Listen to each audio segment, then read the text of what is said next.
Hello students, good morning all of you. हम अपने last lecture में बॉन्ड पैरामीटर्स पढ़ रहे थे, मतलब कि हम किसी भी बॉन्ड को किस टाइप से डिफाइन कर सकते हैं ना, किन किन टर्म्स में हम किसी भी बॉन्ड को डिफाइन करते हैं। तो हमने लास्ट अपने लेक्चर में बॉन्ड एंगल को डिस्क्राइब किया था, डिफाइन किया था और अच्छे से इसको समझा भी था। आज हम बात कर रहे हैं नेक्स्ट जो है हमारे पास है बॉन्ड लेंथ। ठीक है, बॉन्ड लेंथ का मतलब क्या हुआ, तो जैसे नाम सजेस्ट कर रहा है तो बॉन्ड लेंथ का मतलब लेंथ ऑफ बॉन्ड है ना। अब बॉन्ड एक्चुअल में कोई फोर्स ऑफ अट्रैक्शन है तो फिर उसकी लेंथ हम कैसे निकाल सकते हैं। तो बॉन्ड लेंथ को हम कैसे डिफाइन कर सकते हैं, it may be defined as the distance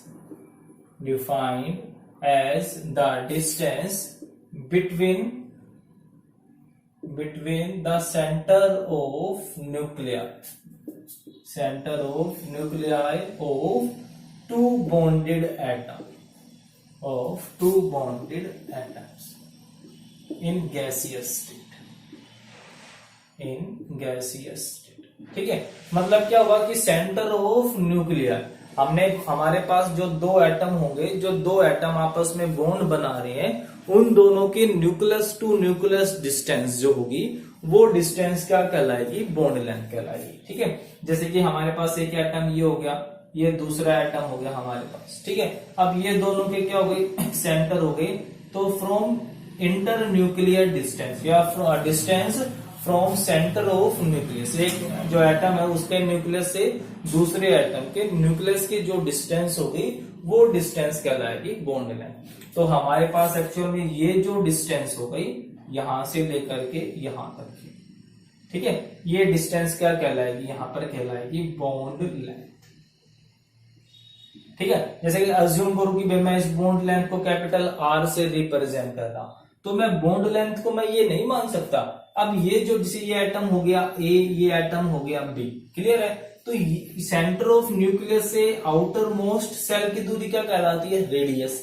तो ये क्या होगी, radius of atom A, and ये क्या होगी, radius of atom B, that is bond length. Bond length actually में क्या होता है, it is the sum of radius of both atom या रेडियस ऑफ बॉन्डेड एटम। तो दोनों एटम जो बॉन्डेड एटम है उनकी सम ऑफ रेडियस होगी, वो सम ऑफ रेडियस ही एक्चुअल में क्या कहलाती है, वो बॉन्ड लेंथ कहलाती है। ठीक है, तो जो एटम की बहुत सारी प्रॉपर्टीज हैं वो इसी बॉन्ड लेंथ पे डिपेंड करती है। ठीक है, तो हम सबसे पहले बात कर लेते हैं फैक्टर्स अफेक्टिंग बॉन्ड लेंथ, कि किस केस में ये जो बॉन्ड लेंथ है वो छोटी होगी, किस केस में लार्ज होगी, किस किस के ऊपर ये डिपेंड करेगी। तो सिंपल सा है हमारे पास फैक्टर्स अफेक्टिंग बॉन्ड लेंथ।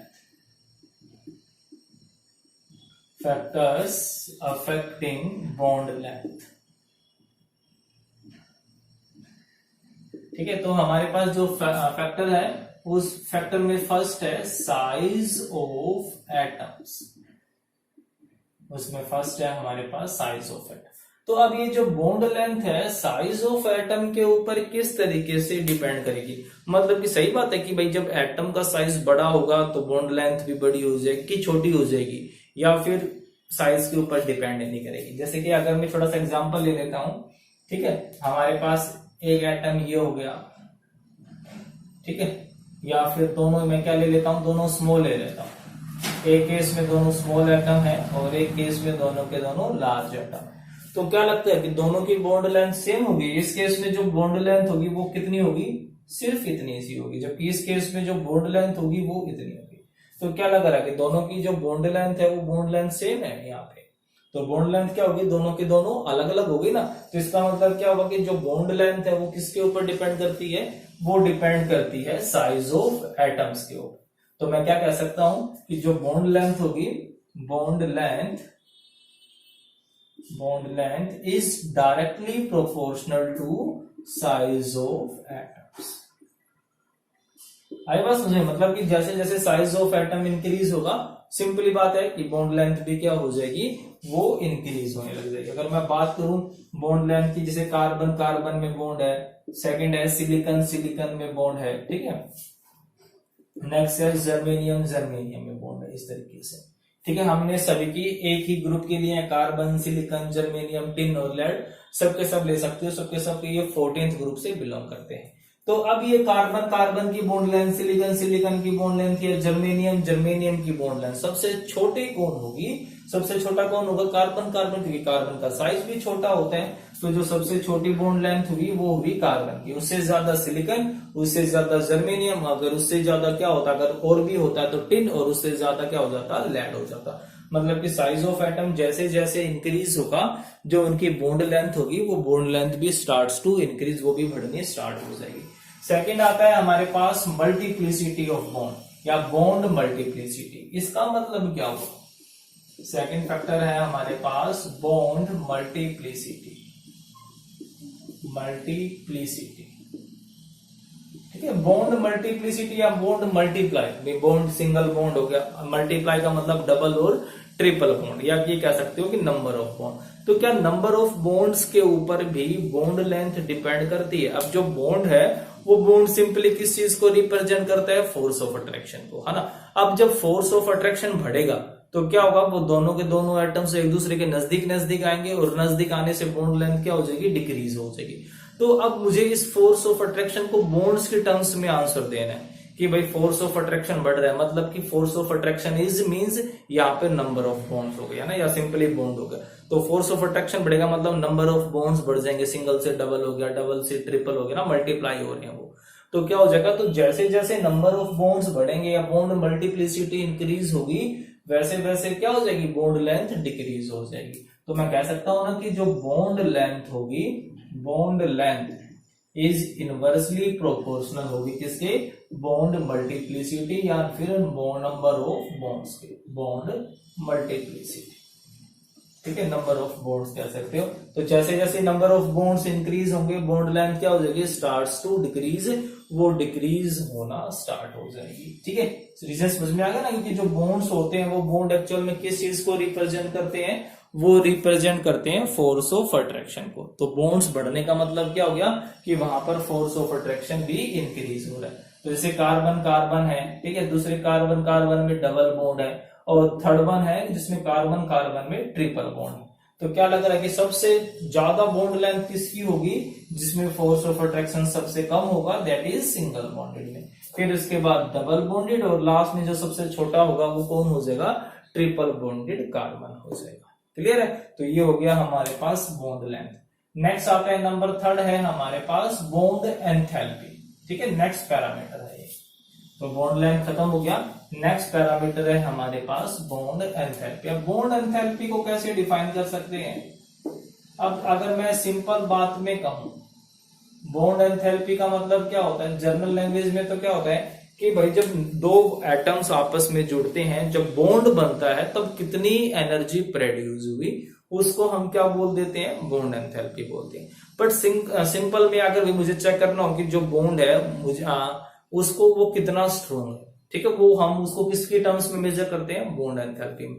तो जैसे कि अगर हम कोई सामान खरीदने जाते हैं, ठीक है, अगर हमें चेक करना हो कि भाई ये स्ट्रॉन्ग है ना, इसकी जो स्ट्रेंथ है वो ज्यादा है, कैसे चेक करते हैं? हम क्या करते हैं? देखा कि दुकानदार का मुंह उस तरफ हुआ, हम उस चीज को मोड़ते हैं, तोड़ते हैं, टूट तो नहीं रही है ना। तो ऐसे ही हमने यहां पर करना है। तो बॉन्ड एंथैल्पी को मैं कैसे चेक करूंगा? In the terms of bond dissociation enthalpy.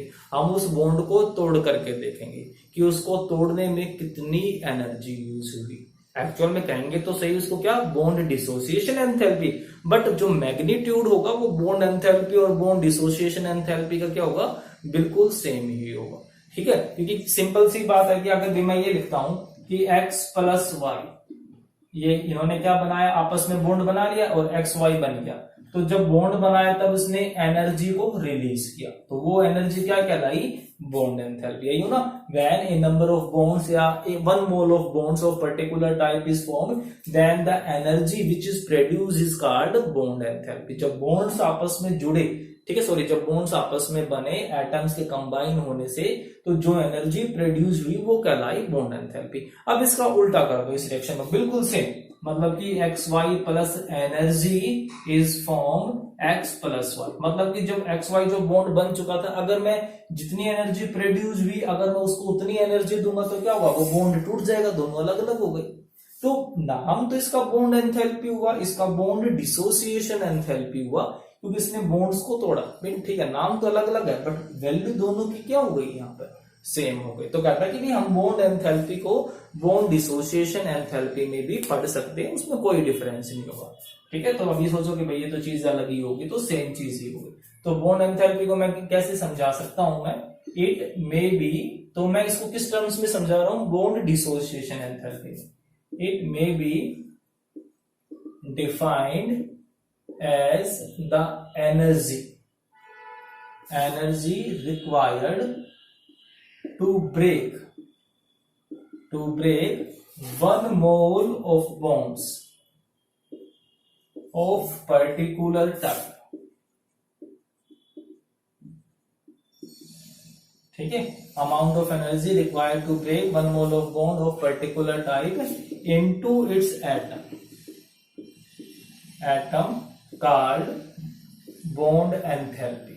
ठीक है, called bond enthalpy, या फिर ये लिख लो it is also called bond dissociation enthalpy। bond dissociation enthalpy। ठीक है, हम इसको क्या बोल सकते हैं, बॉन्ड डिसोसिएशन एंथैल्पी। लिखा साथ साथ पर्टिकुलर टाइप, सेम टाइप के होने चाहिए, नहीं कि अलग अलग टाइप के, फिर तो हमें कोई वैल्यू पता ही नहीं लग पाएगी। अब बात कर लेते हैं फैक्टर्स की। भाई ये जो बॉन्ड एंथैल्पी है ये किस किस के ऊपर डिपेंड करेगी। अब सिंपल सी बात भी, मैं तोड़ रहा हूं, कोई चीज टूट ही नहीं रही है, तो इसका मतलब क्या है कि वहां पर फोर्स ऑफ अट्रैक्शन ज्यादा है। बॉन्ड का मतलब कोई रस्सी नहीं है, सिंपल सा क्या है, फोर्स होगा। तो किस किस के ऊपर डिपेंड करेगी, तो सबसे पहले तो वही हो गया यहाँ पर साइज ऑफ एटम कह लो, या फिर क्या कह सकते हो, बॉन्ड लेंथ कह सकते हो, एक ही बात है। अब देखो भाई, साइज ऑफ एटम जितना बड़ा होगा, मतलब कि बॉन्ड लेंथ बड़ी होगी, तो इसका मतलब कि दोनों के न्यूक्लियस बहुत दूर दूर होंगे। तो जब दोनों के न्यूक्लियस दूर है तो इसका मतलब क्या हुआ, एक का इलेक्ट्रॉन क्लाउड दूसरे के न्यूक्लियस को पकड़ के रखेगा नहीं। जब दोनों एटम ही दूर दूर होगी तो अट्रैक्शन कहां पर होगा, है ना। अगर दोनों में अट्रैक्शन होता, दोनों में फोर्स ऑफ अट्रैक्शन काम करे, तो दोनों एक बेंच पे बैठेंगे, है ना। मतलब फोर्स ऑफ अट्रैक्शन काम करे तो पास पास से, तो हमें दूर कोई ना जाएंगे वो। तो वही चीज कह रहा है, साइज ऑफ एटम्स। तो इसका मतलब मैं क्या लिख सकता हूं कि जो बॉन्ड एंथैल्पी है, जो बॉन्ड एंथैल्पी है इनवर्सली प्रोपोर्शनल होगा किसके, वो बॉन्ड लेंथ के। तो बॉन्ड लेंथ जितनी बड़ी होगी, मतलब साइज ऑफ एटम जितना बड़ा होगा, बॉन्ड एंथैल्पी उतनी कम, है ना। तो कार्बन कार्बन का बॉन्ड बहुत स्ट्रॉन्ग होता है एज कंपेयर टू सिलिकॉन। क्योंकि कार्बन का साइज छोटा हो गया तो बॉन्ड क्या हो जाएगा, स्ट्रॉन्ग हो जाएगा। तो फॉर एग्जांपल जो कार्बन कार्बन का जो बॉन्ड है वो सिलिकॉन से स्ट्रॉन्गर होगा। वो क्लियर हो गया बात ये। तो ये चीज आप जरूर ध्यान रखना। सेकंड फैक्टर जो आता है हमारे पास, वो सेकंड फैक्टर क्या हो गया, वो सेकंड फैक्टर है, जो सेकंड फैक्टर हो गया, फर्स्ट हो गया साइज, सेकंड फैक्टर है बॉन्ड मल्टीप्लिसिटी। फिर से बॉन्ड मल्टीप्लिसिटी, भाई सिंपल, फिर से वही बात। अब मुझे किसी बॉन्ड को तोड़ रहा हूं तो मतलब कि मुझे एनर्जी देनी पड़ेगी। ज्यादा एनर्जी कब देनी पड़ेगी, जब नंबर ऑफ बॉन्ड्स ज्यादा होंगे, मतलब कि फोर्स ऑफ अट्रैक्शन ज्यादा होगा। तो मैं लिख सकता हूं ना यहाँ पे कि जो बॉन्ड एंथैल्पी है, वो बॉन्ड एंथैल्पी डायरेक्टली प्रोपोर्शनल किसके हो गई, बॉन्ड मल्टीप्लिसिटी के। मतलब कि जब नंबर ऑफ बॉन्ड्स ज्यादा होंगे तब बॉन्ड एंथैल्पी भी क्या हो जाएगी, ज्यादा हो जाएगी। मतलब कि उसको तोड़ने के लिए बहुत ज्यादा एनर्जी की रिक्वायरमेंट होगी। कई बार हम क्या करते हैं, हम एवरेज बॉन्ड एंथैल्पी निकालते हैं, या फिर ये कह सकते हो हम एवरेज बॉन्ड डिसोसिएशन एंथैल्पी निकालते हैं। वो किस केस में होता है, पॉली एटॉमिक मॉलिक्यूल्स में। जैसे कि भाई H2O है, ठीक है, मुझे क्या करना है, मुझे हाइड्रोजन और ऑक्सीजन के बॉन्ड को तोड़ना है। तो जब मैं स्टार्टिंग के बॉन्ड को तोड़ूंगा तो क्या बनेगा, HO प्लस H प्लस कुछ ना कुछ एनर्जी रिलीज होगी, मैंने इसको फर्स्ट नाम दे दिया। अब सेकंड केस में मुझे ये बॉन्ड भी तोड़ना है ना। तो फिर से क्या होगा, H प्लस ऑक्सीजन और एनर्जी क्या हो गई, ये 2 हो गई। तो कहता है कि भाई ये दोनों एनर्जी सेम नहीं होती है, क्योंकि जब एक बॉन्ड टूटा तब ऑक्सीजन पे क्या हो गया, एक इलेक्ट्रॉन और बढ़ गया ना। तो वो इलेक्ट्रॉन कहीं ना कहीं इसकी एंथैल्पी को अफेक्ट करेगा। तो इसलिए पॉली एटॉमिक मॉलिक्यूल्स के केस में, किस केस में, पॉली एटॉमिक मॉलिक्यूल्स के केस में हम किसकी बात करते हैं, हमेशा एवरेज बॉन्ड डिसोसिएशन एंथैल्पी। ठीक है, क्योंकि जो एनर्जी होती है वो थोड़ी सी चेंज हो जाती है, इसलिए हम दोनों का क्या निकाल लेंगे, एनर्जी, एवरेज हम फाइंड आउट करते हैं। ठीक है, तो आप इन दोनों को बहुत अच्छे से पढ़ना, इनके ऊपर जो क्वेश्चंस हैं वो जरूर करके देखना। बाकी का हम अपने नेक्स्ट लेक्चर में डिस्कस करेंगे। Okay, thank you.